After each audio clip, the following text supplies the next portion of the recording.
خواب میں سیلاب دیکھنا، فلڈ دیکھنا۔ بسم اللہ الرحمن الرحیم، السلام علیکم ورحمۃ اللہ وبرکاتہ۔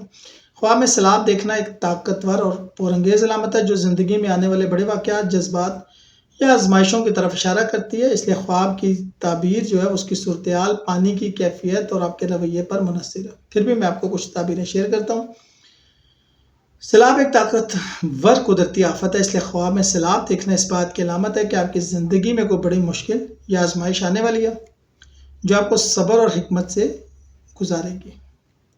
اگر سیلاب کا پانی تیز اور گہرا ہو تو یہ آپ کے اندر جمع ہونے والے جذبات مطلب غصہ، خوف، غم یا خوشی کے اچانک پھوٹنے کی نشانی ہو سکتا ہے۔ مالی یا جانی نقصان کا اندیشہ، اگر خواب میں سیلاب گھر یا فصلوں کو نقصان پہنچا رہا ہے تو کاروبار یا مالی معاملات میں نقصان یا کسی بھی فرد کو کھونے کا اشارہ ہو سکتا ہے۔ کچھ صورتوں میں سیلاب پرانی چیزوں کو بہا کر نئی شروعات کا موقع دیتا ہے۔ یہ خواب بعض اوقات اس بات کی علامت ہے کہ آپ کے کنٹرول سے باہر ہیں حالات، آپ کو کسی بڑی طاقت کے سامنے جھکنا پڑے گا۔ اسلامی تعبیر حضرت ابن سیرین کے مطابق سیلاب دیکھنا فتنہ، ظلم یا بادشاہ کے حملے کی علامت ہے، خاص طور پر اگر پانی گندا اور نقصان دہ ہو تو۔